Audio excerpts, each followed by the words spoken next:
Welcome to the Wisdom Check by Tabletop to Keyboard. This is going to be our bi-weekly podcast where we discuss things such as Dungeons and Dragons. Actually, I think maybe we need to turn up my mic a little bit, guys. How about some more game?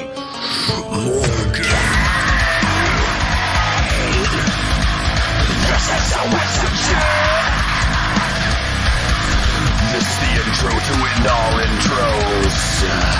Talk about Dungeons, Dragons, and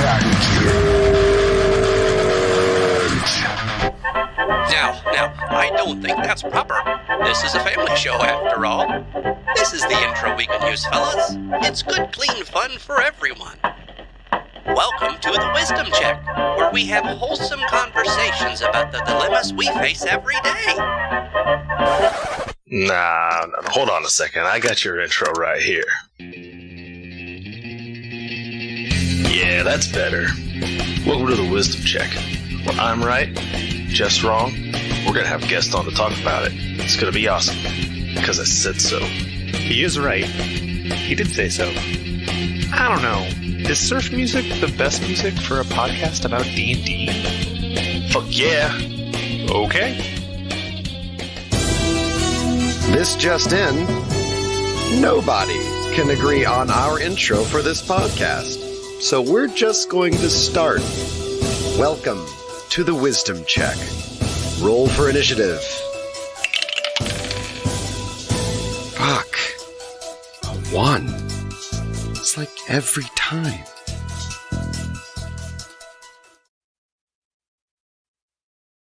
All right. Welcome to the Wisdom Check, everybody. Today, you will see we look a little different. It's just the two of us. It is just the two of us. Little second edition time here. The old 2E, the old simplified, streamlined Wisdom Check for you for the evening. So if you don't know, I am Jeff, and with me as always is Dustin over there.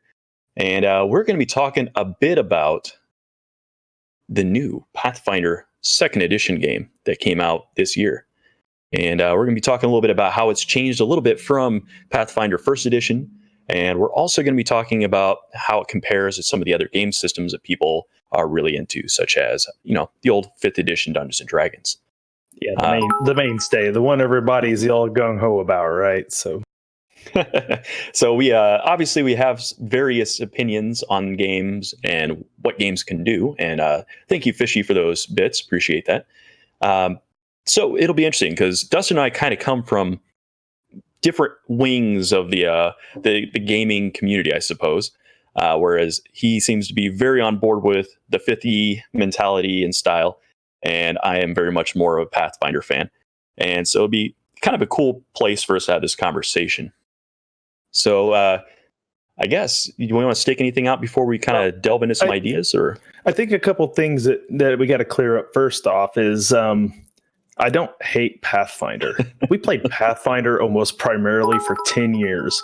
And 3.5 and 3.0 before it. Mm-hmm. There's 20 years worth of us playing essentially your 3.5-ish Pathfinder sort of games. Mm-hmm. Like, as we say with a lot of things, like, I don't hate those systems. Played in it for years, had some great stories come out of them. Systems do different things well. And I think Absolutely. What we're going to highlight tonight isn't a love or hate of one system or another system. It's what do you want your game to do? And which system out there actually helps make that game better. So what I hope for by the time we're done with this conversation tonight is give people a good idea of how Pathfinder 2E is similar and yet different than D&D, especially with 5E, and what kind of games you might want to grab Pathfinder 2E if you want to run. Absolutely. And thanks, Air Laser, for those bits, by the way. Appreciate that. Dustin's trying to take the political road here, which is smart. Don't worry. We're gonna rip this thing apart in a minute. But I just wanted to be nice about it up front because, you know, I got 20 years experience with Pathfinder 1. So I kind of feel like I can. Yeah, we moved away from it this last game because we were interested in, you know, just stretching our legs a little bit, getting a different experience. Because honestly, the engine from Pathfinder was simply the 3.0 system for Dungeons and Dragons. And like you said, it's 20 years of basically the game system with some subtle tweaks here and there that made, you know, 3.5 different than 3 and what made, you know, Pathfinder different than 3.5. But in a, the roundabout way, it was basically the same game. So 5e was a nice break from that consistent, everything being the same system. However, it is a different beast, the old 5e. It's a very streamlined, very simplified. It is. Get rid of all the choices kind of system. So some people would dare say it's on training wheels, but I don't know if that's a fair statement. But I suppose if you came from 20 years of Pathfinder and picked up 5e, I'm sure that's what it would feel like. Oh, absolutely. We've discussed original Pathfinder ad nauseum on this channel. If you go back and watch the old episodes of Wisdom Check, some of the early ones, we talked a lot about Pathfinder because we know it pretty well. So I don't want to rehash too much about first edition. So you picked up the book at Gen Con. Sure did. And I want to give you ample opportunity to really graze through this beast of a book, because it's a pretty good size core book. It is fairly hefty. It's got some pages in there. Yeah.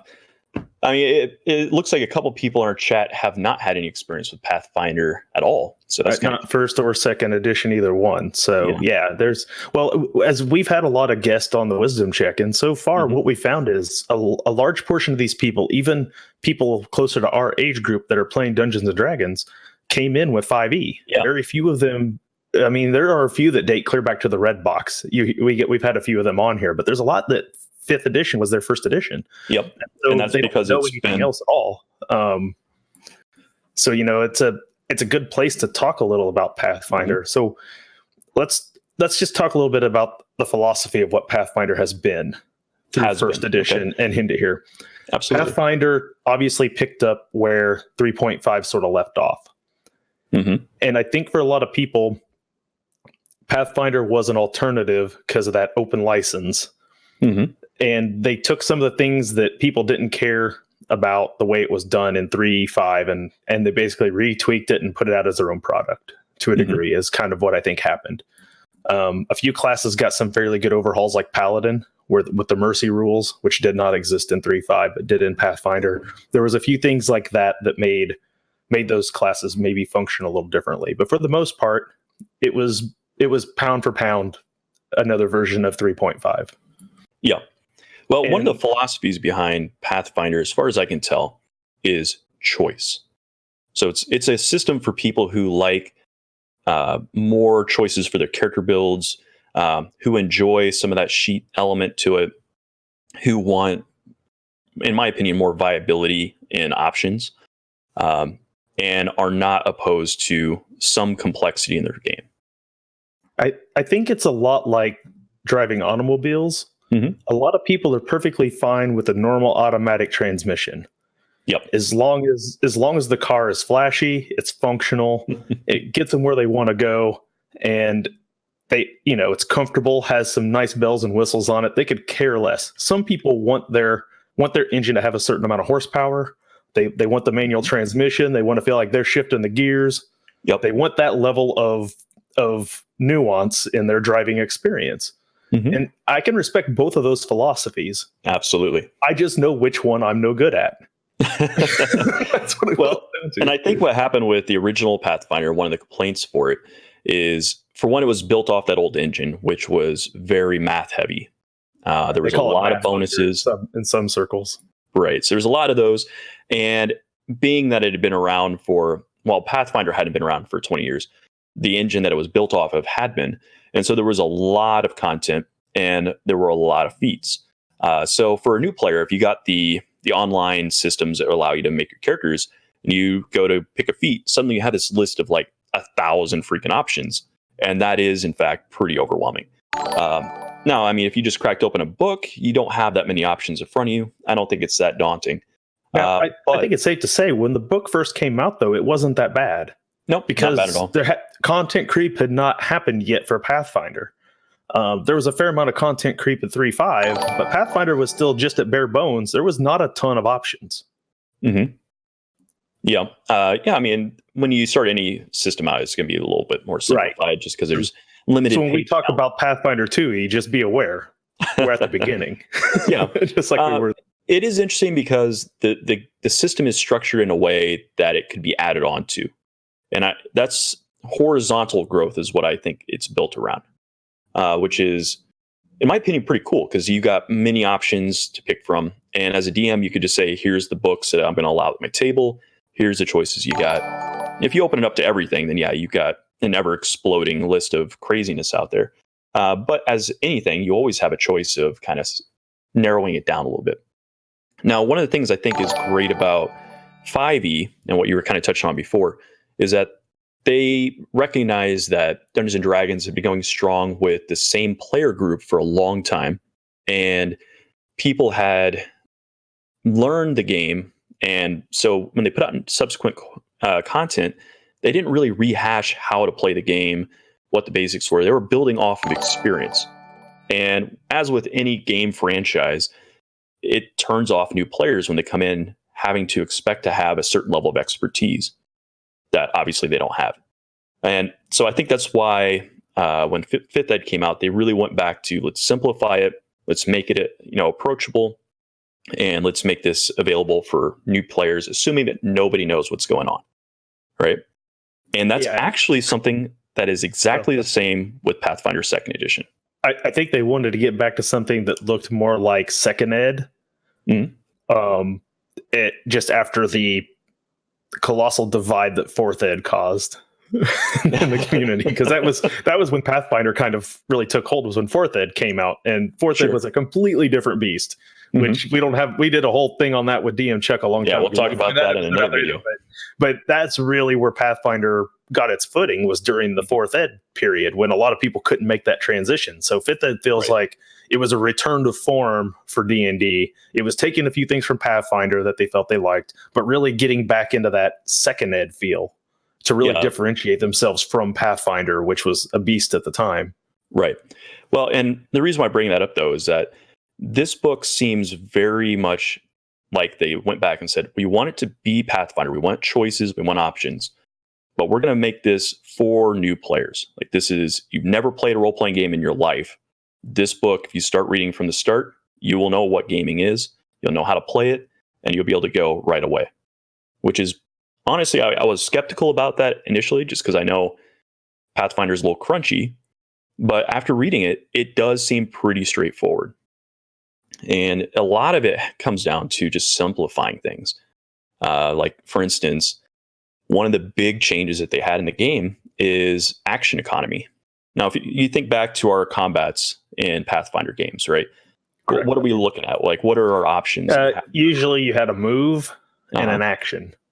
And sometimes you could get a swift action, which is something that you could do, kind of like a bonus action in 5th Ed, but not really a bonus action. You had reactions, you had opportunity attacks, like all those things were all kind of full round actions. Some things were full round, or some things were extended actions, I think, even like depending on how you wanted to go about doing them. So if you moved, a lot of action things. If you took a 5-foot step, that was one option, but you couldn't do this other thing. It was pretty complex. And it was a lot of if ands and buts. And if you came up on the game, pretty straightforward. You know what you're doing for the most part. Maybe you make a mistake here and there. In 2nd edition, they completely got rid of that. And now you have 3 actions and 1 reaction every turn, period. Okay. So what do you do with your actions grouped into an action then? Like movement is an action? Movement's an action. Attacking is an action. Interacting with an object is an action. Mostly spell casting is an action, though I will get into some more complexity on that. Require more than one action, perhaps, based on higher level ones, probably. Not necessarily. I guess we're here. We might as well talk about it. But when you're casting spells, what they've done is that each part of the spell, so like somatic, component, or verbal, takes an action. Okay. So if you have a spell that has 2 of those things, it takes you 2 of your 3 action points to cast. Okay, that would make sense. Yeah. So they're getting closer to just a standard action point economy that we're seeing with a lot of other games. Like Zweihander, a lot of these other games have that action point pool, and they're letting you pick and choose how you use it instead of hardline saying movement is one action, this is another action, that's what you got. Now, is there one of the things that you used to have with certain classes was things like full attacks, where it was an action, but a full attack wasn't one action. It was like 5 actions. Right. So is that still a case with Pathfinder, or are you still getting into the multiple attacks per action? Well, you can't. Well, sort of. So now, yes, you have 3 action points, and yes, you can use them all to attack, right? So even at level 1, you can have 3 attacks in a round. Your second attack is at a -5, and your third attack is at -10. So the standard cascade. Mm-hmm. And then certain classes have some advantages. Like I think there is a type of ranger you can build that has less penalties for multi-attacking. Okay. I think the monk flurry allows you to kind of minimize some of those negatives as well. Now, And how if does you that, have how does that fast action weapons, economy work with dual wield? Is it similar? Is it still one per each hand? I'm actually not super versed on the dual wield. I can look it up though. That's fine. at some No, it's point here. okay. I was just curious if if that is like each action, then you can decide which weapon you're swinging with. Right. Like, Well, I'm sure you could.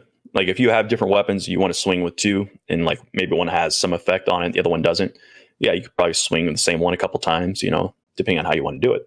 What's cool about this system is that you can really mix things up with 3 actions. You can move, attack, move. You can move, move, attack. You can attack, attack, move. So there's more options in there. Maybe you need to interact with a door to get from place to place, move, and then attack. So you got lots of things that you can do in that. And the other part of that, the 3 actions, was you also had a reaction. So if you think back to 3.5, 3.0, and Pathfinder, you had something called opportunity attacks, or attacks opportunity, Correct. I guess, in that system, right? And for a lot of players, that was kind of confusing. What actions trigger that? What do you do when you accomplish one? it was understanding what threaten was. Once you got people to understand threatening, then it all made sense. Right. But that was kind of the hurdle you had to get over, is knowing which squares you technically were threatening at any time. Yep. Well, now you do still have a reaction every round, and your opportunity attack would fit in that if you're able to take one. But one of the questions that was asked to me along the week here was to talk about opportunity attacks and class reactions. And one of the things that's really fascinating is that by default, your character does not have the ability to make an opportunity attack. Oh, really? It's not a thing. Certain classes get it, or the potential to get it. So, for instance, at level 1, all fighters automatically get the ability to do it. Okay. So it's their option. definitely a fighter thing. Mm-hmm. Barbarians can pick a feat that is a class feat that allows them to have it, but they get it at level 6. Let's see what other one gets it. The champion, we'll talk about that here in a minute. Essentially your paladin. That's a new paladin. Mm-hmm. That's a level 6 option that they can or cannot choose. So you don't necessarily have to add this into your build. And let's see who else gets it. Anyone else? I think that's it. So I thought maybe the ranger got it, but didn't write it down, so it must not be. So it looks like it's fighter, champion, and barbarian are the 3 classes that can potentially get opportunity attacks. Okay, so that simplifies that. Your melee up in your face classes are the ones doing it. Because I didn't hear any mention of rogue. Nope. I didn't hear any mention of ranger. Mm-hmm. So they're definitely going with the heavier stand and fight fighters. Mm-hmm. Yeah. So what's cool about this is there are classes that can punish you for doing things in their range, but for the most part, you don't have that to worry about. So I think we're going to see more movement. And because we don't have that, always frustrating with Pathfinder was you basically didn't move. Yep. Because for those of you who hadn't played those systems, in the original 3.0 engine and Pathfinder, if you wanted to take multiple attacks in the same round, you couldn't move. At most, you could take a 5-foot step before that. Otherwise, you can only take your one attack. And so what tended to happen is players would get to a position and then stop moving, just and rock'em sock'em robot. Right. So that got really stale really fast. Whereas the classes that had extra movement, it was kind of sometimes worth it, because something like a rogue, that's where rogues, in my opinion, really were kind of fun in Pathfinder 1E and 3.5, was they were the ones that had the ability to move because they got extra bonuses against opportunity attacks if you tried to hit them. And then if they got in a right spot, then they could do extra damage. So it was worth it for them to move, basically never worth it for anybody else. Right. Yeah. And that really forced certain play styles. Whereas this is really opening things up, because you can try all kinds of different things. And with that move, attack, move kind of concept, you can go out of cover, attack, jump back into cover. Maybe you sneak around or something. Oh, hey, gift subs going out there. Thank you, Archaeos. Oh, Archaeos, thank you for the sub. Oh, no, they got it from Air Laser. So thanks, Air Laser, for getting that. They continued it. Air Laser gave the original one. So, oh, fantastic. Much appreciated. But there are other things you can do with that reaction. So, yeah, you can use it for a tax opportunity if you have that ability. But there are lots of things you can do. Among those would be like you're falling off a cliff and you need to catch the edge of it. That's a reaction. okay. So I hope you didn't spend your reaction before that. So essentially, skill test. Kind of. Are you saying essentially there? Because that's going to be like an athletics check or something to probably grab it, right? Yeah, I think so. It's a specific reaction that they had in the book as an example. Okay. Now, other things in your class, you'll get class feats, and there's like a list at each level you can choose from. And among those, there are a couple that I selected out that were reaction types. So, like the Barbarian has 6 different options from 1 to level 20 that could select that would be in that category. Champion has like 4, it looks like. Cleric has 1 option at level 14. Druid has 1 option at level 6. Fighter, of course, has lots of things they can pick up. But for most classes, like the Sorcerer and the Wizard, they get counter spells an option at level 1, and that's the only ones they get. Oh, wow. So reactions are very different. Like, think of it more like the bonus action type in 5e. That's what I was going to say. I was waiting for you to kind of finish or make sure I was understanding correctly. But with bonus actions, they call them reactions, I think, still. You can use a bonus action as a reaction to use like shield for a mage, I think, right? Like you can throw shield up, things like that. So with 5e, they really expanded the idea that reactions weren't just a melee thing. And it seems like Pathfinder maybe is going to continue that trend of saying it's more than just melee opportunity attacks every chance you get. Yep. And so there's more things you can do. They're much more interesting. Kingfishy is saying something about his eardrums. Is our audio doing something wacky over there? I think it's that little cone thing that Air Laser put for her woohoo. It makes the noise if you can hear it. We just probably have our sound off so we don't hear it. But gotcha. Okay. Yeah. So the opportunity attack thing is, I think it's a pretty fascinating one. But it's kind of more of like one of the nitty gritty details. Yeah. That kind of highlights how the action economy works. But you can't really do Pathfinder without getting into the nitty gritty because that's where Pathfinder lives. Yeah. So there's a lot of other interesting things about this system.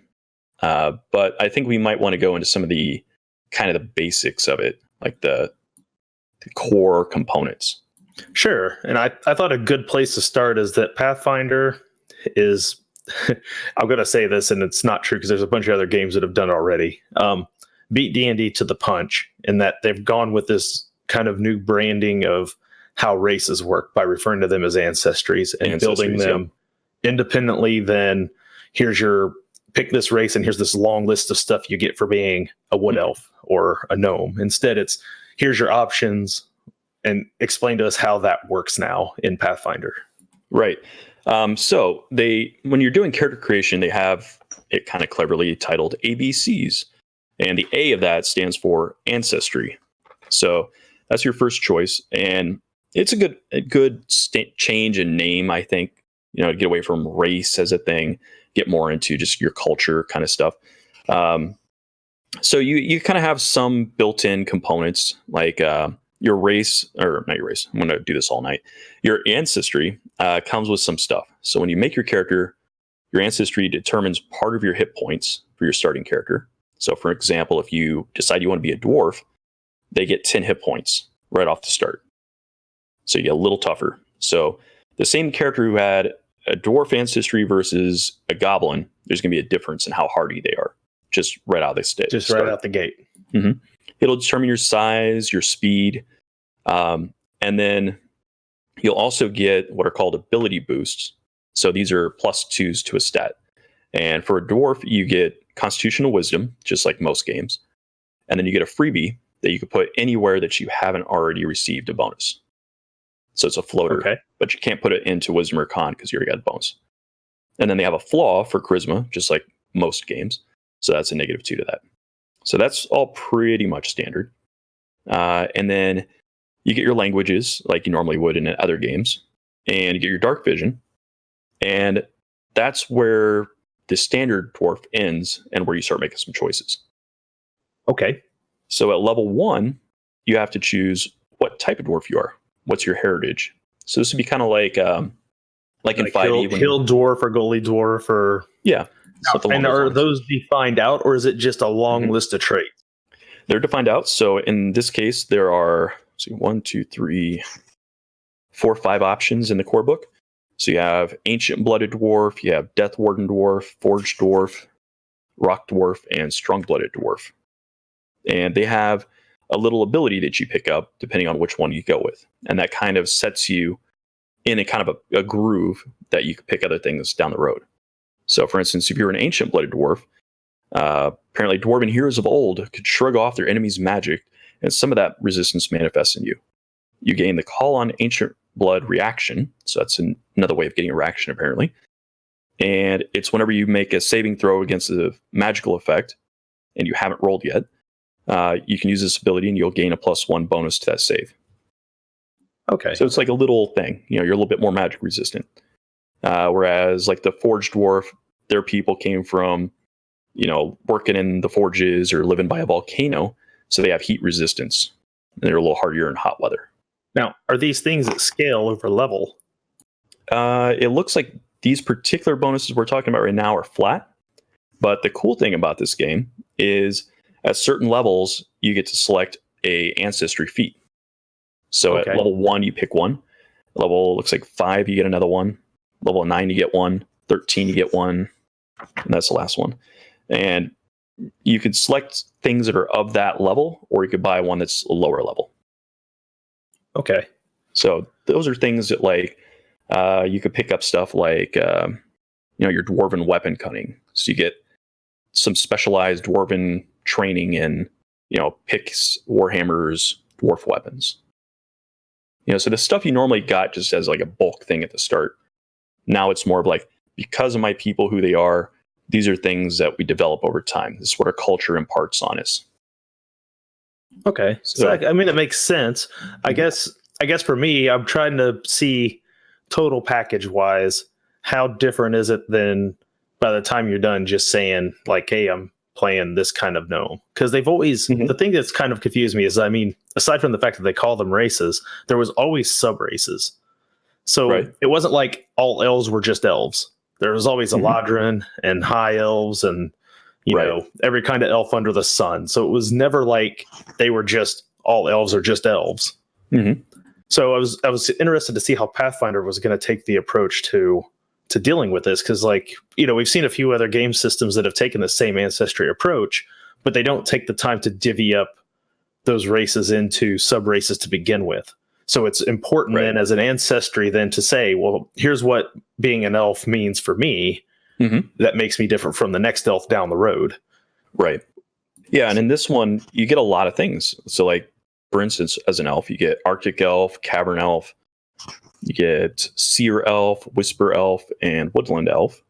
And then again, they get a whole host of things. So one of the neat ones you can take at level 1 for them is ancestral longevity. So all elves live a crazy long time, right? But in this case, your particular elf has lived for at least 100 years and has an ability to recall training and things they learned forever ago that maybe they don't use all the time. And they'll get temporary bonuses to their skills. So I'm temporarily trained in this ability. Because oh yeah, back in the day, I farmed, or something like that. Oh. Are those things that you set up ahead of time what they are? Nope. You can, each day you select it as something you recall. Okay. So every day you just kind of jack of all trades and it up. You're just kind of, I did that once. I did that once. Yeah. So that's kind of a neat way of dealing with it, right? It's something that never got really done with elves. It's just oh yeah, I lived 230 years. Okay, well, you're still level 1. Okay. There's nothing special about you. But now you have these options and they're pretty cool. So things what's another one? Oh, one of them is unwavering main. So the classic, you're harder to knock out. So you don't go unconscious as easy. So these aren't givens necessarily for all characters, but you have the choices kind of specking into them. So these are things that elves in general have the capacity to be. Your particular elf has this trait, this trait, and this trait. Now, I mean, obviously, in Pathfinder, the Pathfinder crowd, I think we can say in general, a lot of times which ones they're taking are probably less to do with any cultural impact and more about how it's going to function in their class. Yeah, I suppose so. They want to know, if I take this elf, I take these two things, it's just going to make this other thing I'm doing with this class that much better. And that's usually a lot of the times where the min-maxing that comes in with Pathfinder. And in first ed, some of it was kind of necessary. So do you feel like it's going to be that way with 2E? Do you feel like it's going to be a matter of, if you're going to play this class, this is clearly the elf you want to be? Or is it going to be divvied up enough where it isn't going to matter? Or, there are some things that lean a certain way. Like, for instance, the seer elf is all about magic and being more effective at it. So they get more cantrips or a slight bonus to identify magic items and stuff, which kind of leans you to say, if I'm going to play a wizard, maybe I want to play a seer elf. But it doesn't feel like a hard, like, you have to play this if you're going to play that type of elf. There are certainly things in there that will synergize with your choices, but at least from what I'm reading, it doesn't feel like they're automatic picks anymore. Is there still favored classes for the ancestors? No, they got rid of favored class altogether? Yep, just toss that one out.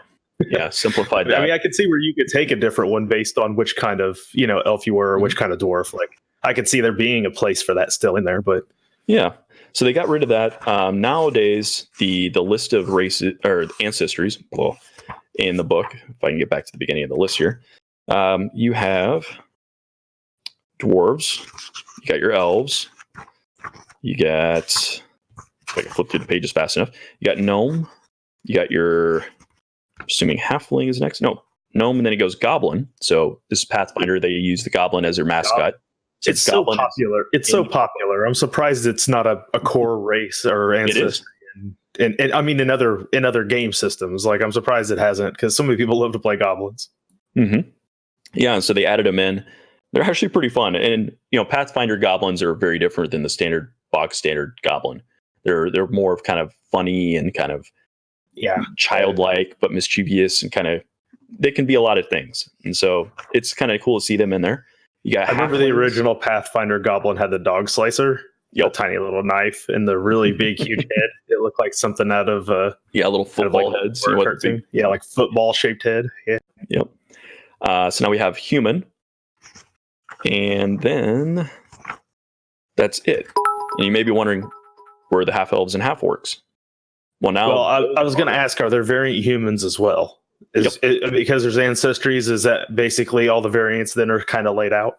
Yep. So half elves and half orcs now are heritages for the human. So if you want to play one of those, it's a subtype of human. Okay. And so you pick those, and I think there's another couple options. Then you can also be a skilled heritage or versatile heritage. So there's 4 different options for humans. Okay. And then they get feats. And the half-orc and the half-elf have their own set of special feats unique to them that you can select out. So it's pretty cool. Like, they're all in there. I do like the idea of it being that it's a type of human, because, obviously half human, half something gives you that little extra connection there. It just pushes it leaning a little more towards the human side of it. Yeah, I think it just emphasizes it in people's heads a little bit more. Yeah. And that's maybe a good thing. I mean, if you think about the way they were built in Pathfinder, like, they got a +2, if I remember correctly, like, anywhere they wanted to put it. Which was human? For human. And I was trying to remember, isn't half orc and half elf the same way? Yep. Where the +2 can go wherever they want it to. So they were already playing by the human set of rules for the most part. They didn't get the super cool extra feat. So that humans got. Yeah, less versatility, more the Fruitzilla sighting. Oh, hey. Hey, Fruitzilla. Hey, buddy. We got some bits coming in there from the Grouch Couch as well. Thank you for that. kind of looking at my notes here instead of looking at the chat. Yeah, so like the heritages and the ancestry stuff is pretty neat. I like that. And, it may seem strange that you get those racial or ancestry feats as you level up. You may think that's hard to keep track of, but they put that in each class as you level up. So it's like this level, go ahead and add your ancestry feat. So it's all laid out. You don't have to look back at a special chart to find out if it's here and then go back to your character, want to look at there. They have it all set up in just one chart. So that's super nice. And so another thing I liked about 5th edition is that they had backgrounds, right? Don't you lie, you didn't like anything about 5th edition, Jeff. You might think that, but there are some things I do enjoy. So like the backgrounds is one of them. And, it's a nice little nod to role playing, gets you thinking a little bit about your backstory, gives you a couple little things here and there that you can do that are special. And it looks like that's something that's back here in 2E Pathfinder. So they've added those in now. So the second thing you decide on is your background. And those are pretty similar to how they're done in 5E. They're like you're a barkeep or you're a bounty hunter or you're an emissary or something. And what's interesting about them is they come with ability boosts. And they also come with usually a skill and then some type of lore that goes along with it. So you don't get like the special ability that you get in 5e, but you do get a little bit of helping you add stats to your character and get some skills. Fruitzilla, he's finding them. He wanted to hit 150, so he was searching hard. I think he finally found what he needed to get there. Good so Lord. Congratulations, Fruitzilla. 150 gifted subs. 150 gifted subs here at TT2KB, and we appreciate every single one of them, Fruit. Holy but Jesus, man. Let's get some of that Fruitzilla emote spam going on in there. Fruitzilla, spam that up for us, guys. There it is. Show your appreciation. Got them. Everyone who got subbed, you just got some Fruitzilla emotes you can use. So go to town. Fantastic. So some of what you're noticing now is that we're getting these ability boosts, right?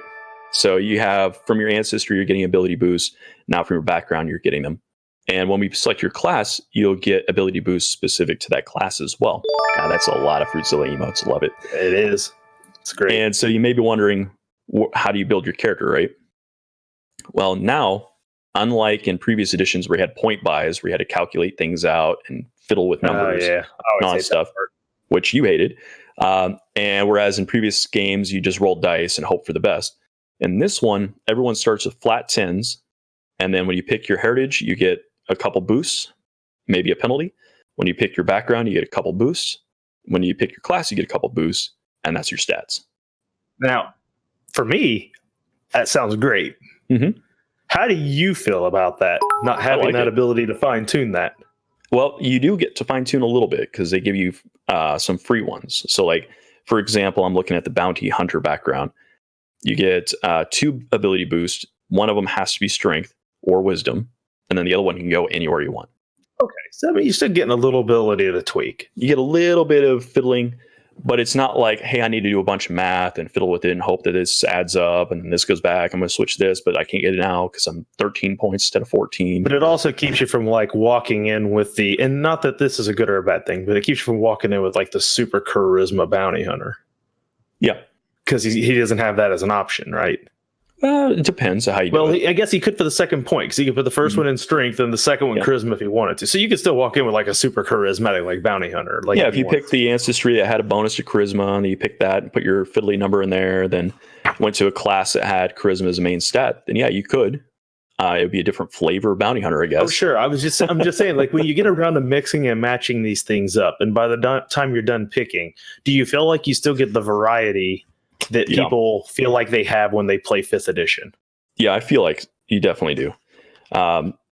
What I also think is nice about it is that when you select your class, you get some boost to the ability scores that you need for that class to work. Right? Okay. So like, unlike in previous editions where you can screw up making your character a monk, per se. Yeah. In this one, they're like, hey, by the way, you need this stat, so here's your bonus. Okay. So it helps a little bit in those. And we haven't even really got to talk about classes yet. Sure. We're still talking just about backgrounds. And so I'm going to assume A, B, C is class. That's right. So ABCs, yeah. C is your class. How extensive of a list is there of backgrounds first, though? Is there a good hefty list of those? I mean, it's just there certainly is. There is 1, 2, 3, 4, 5, 6, 7, 8, 9, 10, 11, 12, 13, 14, 15, 16, 17, 18, 19, 20, 21, 22, 23, 24, 5, 6, 27, 28, 29, 30, 31, 32, 33, 34, 35 options in the core book. I say, so we're pushing towards 50 if we're not there. A player's handbook or two, and boom, we're going to be up to 50, 60 some options on backgrounds, like without any question. And they're all just flavor things. So it's like you get a little skill boost, and then you get to pick some kind of lore or knowledge thing based on that. So like if you were a tinker, apparently you get training in the crafting skill and the engineering lore. So like, it's just neat stuff. Like I could be a fighter that's a tinker, you know. You can kind of mix your ideas to make the character you're looking to make. And again, it's one of those ideas that just kind of emphasizes that backstory. Now, do you feel like there's a lot there to help inspire you to do different things? Like if you look through the list of backgrounds, are you like, oh man, I hadn't thought about this, but I bet this background on top of that particular ancestry I just picked would make this hella cool. Yeah, I do. Like in the same way that I think 5e's backgrounds did. You know, where you know, in some cases you might be like, oh, I'm playing the cleric, so I must be the acolyte. Well, not necessarily. Maybe you were the criminal that's a cleric now. That's a whole different character. Right. If you take all that into account. Mm-hmm. Now, one of the things backgrounds did in 5e, and I'm curious if Pathfinder has taken this leap or not, and it's one of my biggest criticisms of Pathfinder 1e. Does any of that in the backgrounds then in 5e, they help you create your bonds, right? Your flaws? Is there any of that associated with backgrounds in Pathfinder 2e? Or are those going to come later, perhaps? I don't think that they're explicitly described. I don't remember seeing anything in the book that lays it out for you and says, hey, pick these things, which I do think is a strength of 5e as opposed to this. I think in this one, there's a section about role playing and they kind of emphasize backstory and making those things up, figuring out your voice on stuff. So I think it's just emphasized in a different way. Whereas 5e was right there in the beginning. This one doesn't do that, but it does have a section describing what a background is supposed to do for you. What it's supposed to it's in the fluff. Yeah. But it's not so much, it's not on the sheet. I think that's what 5e did so well, is they put it right there, front page, in big bold bubbles where you couldn't miss them. Like cool stuff that's just information about my character. Absolutely. And so, you know, I think it's telling what 5e was going for. Right. And so I was curious if, given how popular 5e has become, based on what we're seeing out there in the 5e world, is heavy focus on roleplay, far less the mechanics. I mean, this is an entry level game for a lot of these people. They didn't play these other games prior to they're coming into 5e, but the focus really seems to be on roleplay a lot. So I was curious, with Pathfinder having its noted history being so crunchy and mechanical, if they would try to incorporate more roleplay aspect stuff into their actual core rules. Yeah, I don't know that they've really explicitly laid it out like we were just saying, but they definitely have talked about those styles of play. And again, they go through and they talk a little bit about what an experience around the table could be like, what the phases of the game might be like, things you may want to consider. Like when you're looking at the classes, they describe like what your class may do in different areas of the game. So like, what are you like outside of combat? What are you doing when there's a social event, most likely?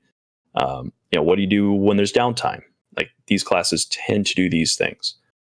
So it kind of gives you a little bit of it, but it doesn't do it explicitly like 5e does. Now, one of the things we've said about any system that we've picked up and have played around with is that people who want to role play can role play around any set of rules you give them. It doesn't always make that much of a difference. Right. In my opinion, and you may not agree with me on this, sometimes the rules get in the way of roleplay. Okay. I think that a lot of times, well, I'm just saying, like, for instance, you can sit down at a session, one combat ensues, and for the next hour, you're not doing any roleplay. Sure. Okay. It is not fluid. Roleplay does not go fluidly well with Pathfinder 1E, in my opinion. The moment rules start getting in, the moment one person in a bar scene decides to throw a punch, it's half an hour worth of combat actions, and roleplay has been killed in the process a lot of times. So they don't fluidly work in and out of those situations well. So I guess that's what I'm getting at, just as an example of like how these things don't mesh well with each other necessarily. So I guess the question is do you feel like this system is going to have that same sort of break from RP when skill checks and rules start getting involved? Well, I mean, I think that if your table is not knowledgeable about the game system for any game system and rules come up, consulting rules always takes you out of RP. I'm saying for 5e can do the same thing. I'm saying for experienced players. If you're experienced and you know the rule system for Pathfinder, it feels pretty straightforward. Like most of the systems are consistently the same. For example, one of the things that 5th edition did was they went to just like a proficiency system. So like everything just added proficiency. In this case, you have something similar to that, but everything is based on your level of training. So if you're untrained, you just get your attribute. If you're some level of trained after that, you get your attribute plus your level plus the level of training. So like if you're trained in a skill, it's a +2. If you're expert, it's +4. If your master is level 6. If you're legendary, it's 8. And so everything, your armor class, your to hit, your skill checks, your saving throws, all that stuff have some level of proficiency, and it's just on your sheet. So like you don't have to look anything up. You up your stats one time, it's on there. When you go into combat, what's your AC? It's this number. What's your to hit? It's that number. What's your skill check? It's that number. Done. So the math is front loaded. It's not very difficult, and all the systems hang off the same math. So it's really simple. So I think when you get a fight, the only thing that's going to take you a while is deciding what 3 things I want to do. And that's at least interesting. And that's sometimes the case no matter what system you're in. Like as narratively driven as like Zweihander is, now that I'm running Zweihander, like it's still 3 action points around. And if players haven't decided when it comes to their turn how they want to use those action points, you can still stall out where they're trying to piece together what they want to do or how they want to do it. So, I mean, that can happen with any system, like even the ones that I feel are more narrative based. I think that's really where Pathfinder for me, old school Pathfinder, I didn't feel like the combats were narrative. They were just X's and O's number crunches with a calculator. There was a lot of dice to count. There was a lot of fiddly bonuses to deal with, which was one of your complaints about Pathfinder. Tons of happy to hear about this wand, that scroll, this potion, and everybody stand around and hold hands and sing Kumbaya for 5 minutes, and we all get an extra +1 to everything we do. And did you calculate all that into your character, Dustin? No, I did not. Well, here you go. You're gonna like this. So in Pathfinder 1, you had luck bonuses, profane bonuses, you had dodge bonuses, you had insight bonuses, you had like a kitchen sink worth of bonus types that could all add together. In this system, 4. Yep.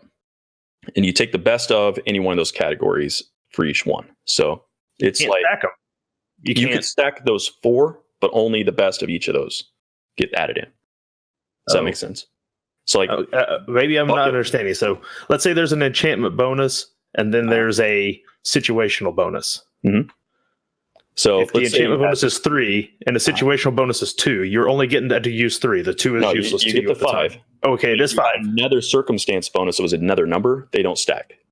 Okay, so like having elevation and something weather related like are 2 different bonuses. You only take the best of the 2 weather bonuses or those situational bonuses. Now, I don't remember what they're called off the top of my head, but they're that's fine. That makes way simpler.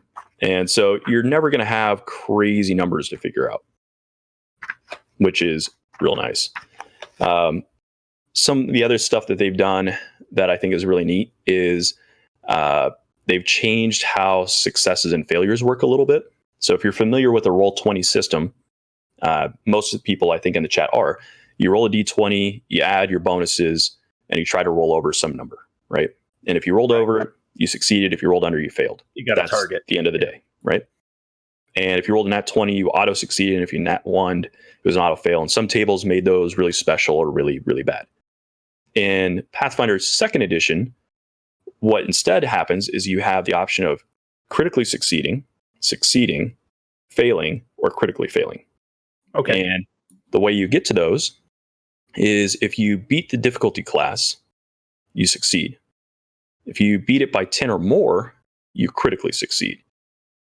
If you fail, you fail. If you fail by more than 10, you critically fail. And then a nat 20 bumps you up one category, and a nat 1 lowers you one category.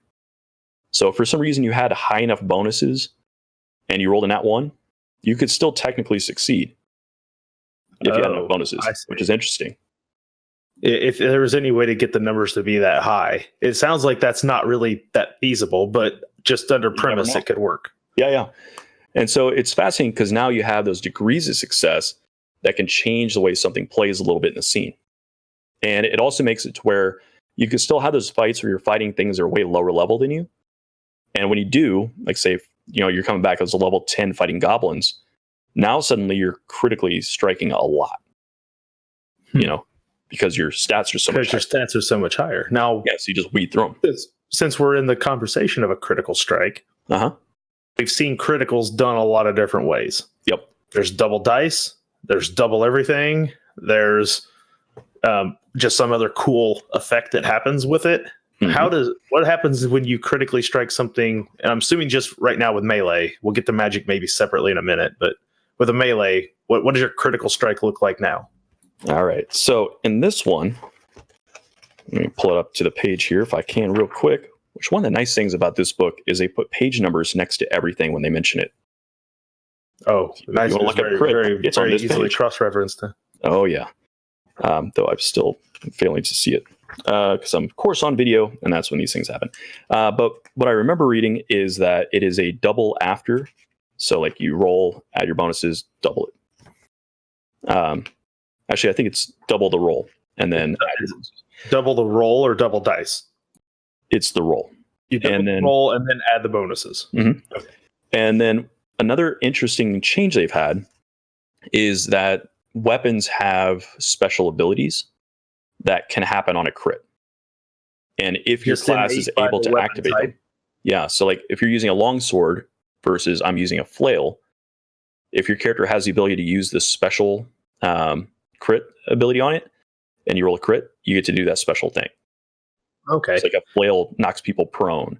Like a dagger or like a shiv or something is good at doing extra damage if they're vulnerable or something along those lines. So like there's a flavor difference and a mechanic difference between weapons that may have the same damage type. Okay. That's so interesting. Like, now actually your weapons are different. And there's a good reason to perhaps pick one or the other. Yeah. So there's a different feel between a mace and a hammer. There's a different feel between a maul and a great sword. How often do you feel like these things have come up? I don't know. It's a good question. I mean, we haven't played it ourselves yet. We're talking about doing a run through of 2E sometime soon, perhaps, and we'll maybe get more solidified feelings about some of this then. But I mean, do you feel like they're real situational? I guess. I think that they're somewhat situational in that. Here's a critical hits table I was looking for. Double damage. Yep. No, it's just flat out double damage. So with these things, I'm trying to remember if it's that you have to have an ability that allows you to use the critical effect, or if it's just the critical effect is a default thing. Does that go back to the ancestries where like elves were always really good with long sword? So if you have a long sword and you have to be an elf, you're like, I'm really good. Is it like that sort of deal? I think there are some options where the higher level version of like Dwarven thing gives you access to it with Dwarven weapons. I think there's also one that's class dependent. So like certain classes can unlock certain weapons or like say a champion can get it with their deity's weapon or that sort of thing. I think that's how it works. So the like deities still have favored weapons, perhaps like death gods still have sickles, things like that. Okay, that would make some sense. Different weapons also have these different weapon traits. So, for example, what's a good one here? The kind of like in 5th Ed, how you had like finesse weapons allow you to use your dex. Those exist here as well. Okay. And you don't have to take a feat to do that. Nope, it's just because that was you had to have a feat for it, or right. That was not true back in Pathfinder. You had to have a feat for everything, or you just couldn't do it. You know? Oh yeah. One other interesting thing is that certain weapons, like the scythe, you remember in Pathfinder of old, would be a multiplier of ×4, right? Well, now everything is just ×2. But certain weapons, like the scythe in this case, when you crit, they're deadly, so you get to add a d10 to your crit damage. Oh, that's cool. So you double it and then add the d10. Or some weapons are agile, like the main gauche apparently is agile. And so when you're taking multiple attacks in the same turn, remember it was -5, -10? Sure. Well, now those penalties are decreased to -4, -8. Okay, so it's built as an offhand weapon. Yeah, a little bit. So there's a bunch of these. There's like tripping, there's disarming, there's shove. See what other things. Versatile, forceful, sweep. So like all the weapons have these subtle differences between them. And the other thing that's kind of neat is that all the damages are a single dice now. So gone are the days of Great Sword being 2d6. Now it's just d12.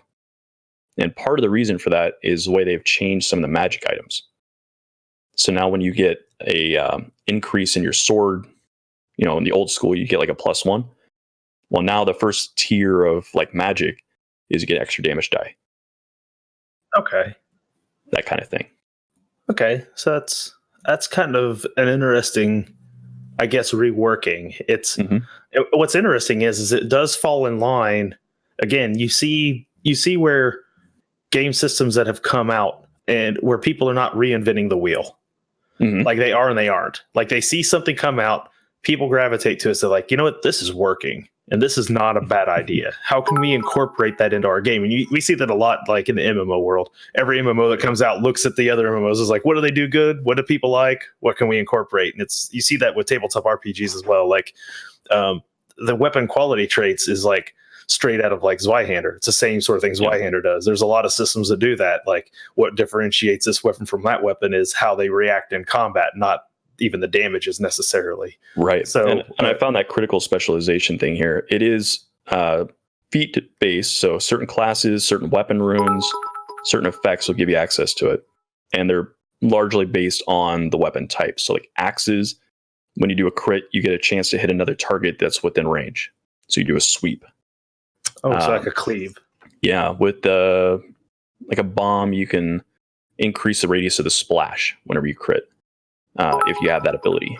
The bow, you get to like staple somebody to a wall or something adjacent to them. Let's see, the club, you get to knock the target away up to 10 feet. So like they all have these different little slight tweaks to them if you have access to it, which is kind of cool. I like it. Well, this is a good point for us to go ahead and take a quick break from the Pathfinder chat here so that we can talk with our chat a little bit.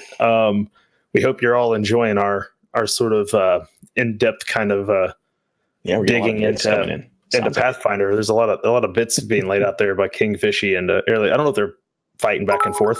They're like trying to one up each other. It looks like maybe we got a little one-upsmanship going in the chat. So, but it is that time. Oh, we're doing it. We're going to do it. So we're about halfway through tonight's program, and because some of our viewers are East Coasters who might want to go to bed at some point tonight, I felt like we should go ahead and once again, I'll do my best to do this without screwing it up. This necklace right here in front of my face, where you can see it, real nice, like, is just to talk about it for a moment. It is handcrafted by Tara Jane Sands, who's the voice actor who does the voice for the Pokemon Bulbasaur and has been doing the voice of Bulbasaur for actually from the beginning, since there was English translations of Pokemon. So she has been there through the whole run and continues to be Bulbasaur. But one of the things she started doing as a voice actor, and as you know, a lot of the people in Critical Role are voice actors by trade. Before they were on Critical Role, they were voice actors, and I think they still do a lot of voice acting work. So she kind of is, in the know with some of those people. And so she started making dice necklaces, some of them inspired by the characters and things that went on in Critical Role. And so she has an Etsy shop where she started making these. And so I guess you can go into her Etsy shop. We have a link for it in the panels if you don't win tonight. And you can find these in all sorts of different colors. All of the necklaces have a metallic clasp, and the thread that runs through them all is sterling silver. So they're very high quality. They're lava rock beads, and then a set of just your kind of polymer dice. So when I looked them up, this particular necklace her retail value is about $50. Wow. So it was a very nice gift that I reached out to her about being on Wisdom Check, and she actually doesn't play tabletop role-playing games, but she has a lot of friends who do. So she started making these as a hobby, and then her hobby turned into this kind of second job, I guess, if you will. It's kind of become a little business for her. So awesome. What we decided we wanted to do tonight was we did a coffee giveaway a couple weeks ago for people who were subs. Mm-hmm. And tonight, great coffee, by the way. Some great coffee went out, and as far as I know, the people who won and got it have said nothing but good things about the Found Familiar coffee. So we thank them for the coffee giveaway. I bought, by the way. And Jeff got some too. So what we wanted to do tonight was we didn't want to do another sub giveaway so soon. We want to do one just for everybody who comes and follows us. But we did want you to be present because I did not want to have to try to track people down. So this is your last chance. If you haven't yet, hit that follow button. Make sure you're on our list of followers, because I'm going to pull up a list of who's all currently here in the chat, and we're going to do a little roll, and then I will check with the followers to make sure you're there, and we will have ourselves a winner. So, Jeff, I'm going to let you do the honors here while I pull up the chat list. Need me to get a die, huh? We're going to need a die. In the living room. I'll be right back with a die. Hold on a second.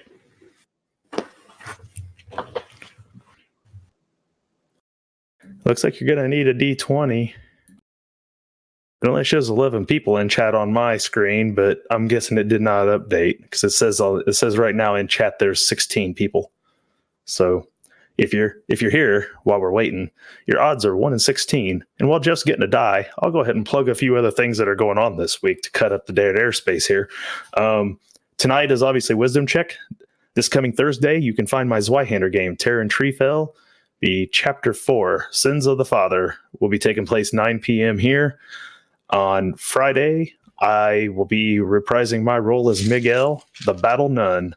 And you'll find me at Grim and Perilous Gaming, 10 p.m. Central Time Friday, for Enemy Within, part 2.5 or 3. I don't know what he's considering it. But we'll be playing, me and Leopold the Just. We're both playing in that game, ran by Matt Jowett. He was watching here earlier. I have a chat list pulled up, so I don't know if he's still here, but if he does, it's been a lot of fun so far. And we'll do the rest of the announcements at the end of the show. Jeff's back with a dice.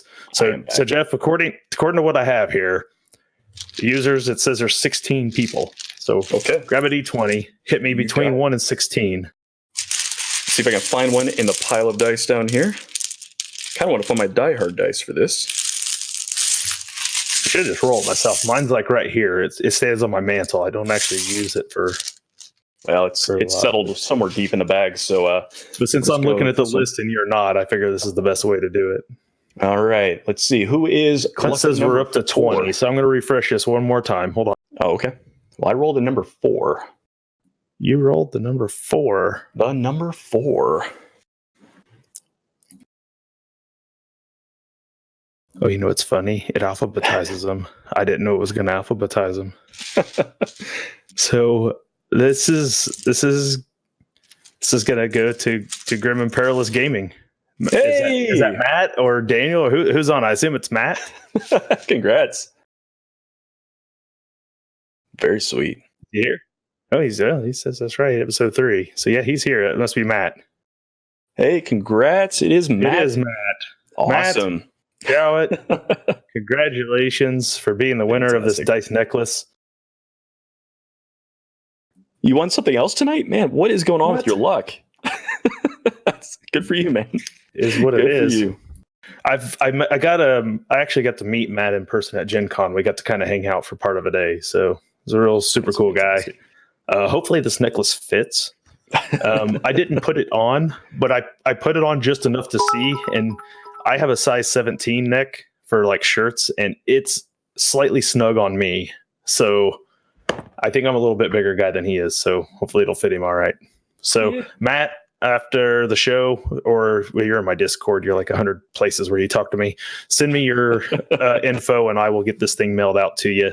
And because you live in Canada, according to Air Laser, it may or may not ever show up. So that could be trouble. It's how things go. So congratulations, Matt. Because my Juicy's just losing it in the chat. Yeah. She hurried home from yoga to be here so she could try to win the necklace. Well, if it makes you feel better, I never win anything either. I just show up and I do this show and nobody gives me anything except for that one time I got a free die. I don't know if he's still here, but I've won 2 contests on Geek Unleashed. So yeah. I think Duke's going to quit giving me stuff if he sees me, or he's just going to start throwing my name out. All right. So thanks everybody, for coming in, following, for being here. We're going to continue talking about some Pathfinder 2e and then some announcements of things to come at the end of the show. So if you're not unsubbing and leaving, it seems like we're losing our entire audience. That's it. They're all leaving. They're all salty. Done. They're out. They're mad. Nice. Let's just lock the door behind them. So one of the things we just kind of started to touch on and we hadn't really got into yet was the C of that character creation model, and that's the classes. Class, yeah. This seems like a good place to go ahead and get started once again with, let's talk a little about changes in some of the classes. Okay. Good question. I think the first thing people notice is the omission of Paladin, and that's because they don't recognize it got rebranded. Yeah, so in this version of the game, they have done a little bit different. A paladin still exists as a paladin, named a paladin and everything, functions like you would expect a paladin, but it is a subtype of champion. So now, the champion is holy warrior of a deity. And the 3 that you have to choose from currently are the paladin, which is lawful good, a redeemer, which is neutral good, and a liberator, that's chaotic good. And they have their own specific code of ethics each, and they get slightly different abilities. Now, champion aside, is that how all classes are built? They do have some elements like that. No, that is unique to the champion. So the alignment aspect of that is unique just to champion. Okay. Mm-hmm. I didn't know if that was the case with all of them, like clerics, druids, like if it was all like, hey, here's your... No, there are different types of each of the classes, though. So there are still like 4 options under each class. Yeah, do these work like the archetypes in 5e, essentially? Somewhat, yeah. So you'll get slightly different abilities, and then as you're leveling, if you selected certain ones, you have access to certain ones up the chain.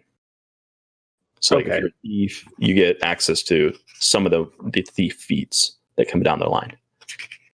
So, yeah, there is some subtle difference. Some things like the druid, there are, what are they called? If I can find it. I'm guessing it's not circles. No, it's druidic orders. Druidic orders, of course. Mm-hmm. So they can be based around animals, leaf, which I'm guessing is plants, storm, or wild.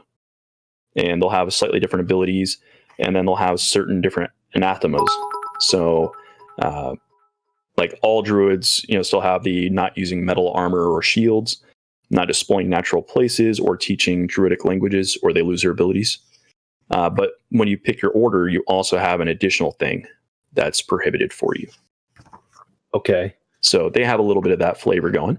Is that similar with champion? Like how paladins had like an ethos of things they could or couldn't do? So is that a custom thing across all classes then?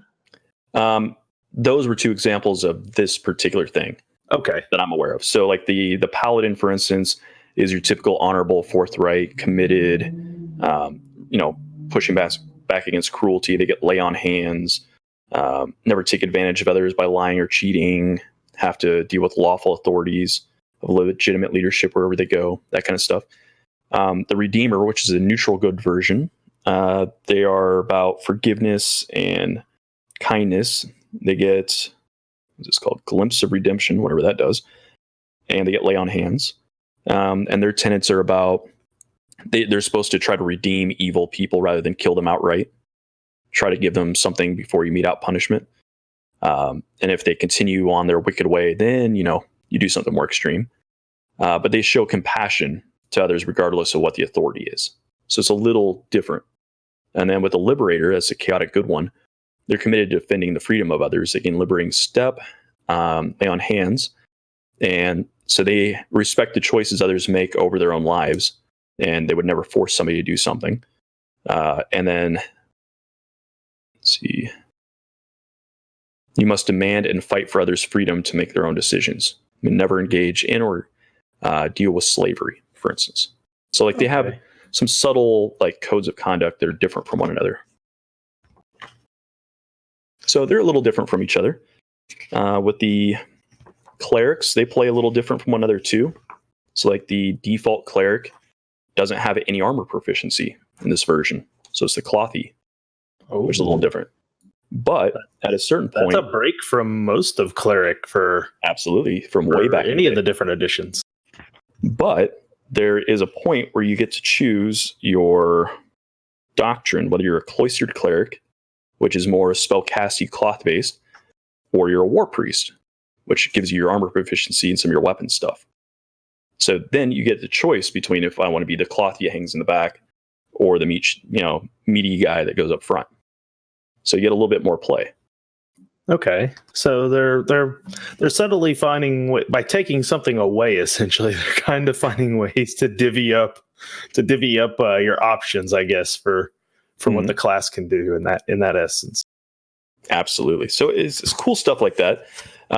During the week, we had somebody ask me about the Alchemist specifically, and this was a class I wasn't really that into in the first version of Pathfinder, just because it seemed like it was too scattered. It was too jack of all trades, and man, I loved my Alchemist I played.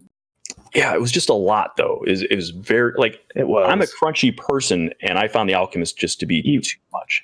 It was one of those things where Alchemist was kind of, I guess, in a true hybrid sense, Pathfinder 1E forced you to pick which part of your hybrid you wanted to really be, focus on that, and the other just kind of be there.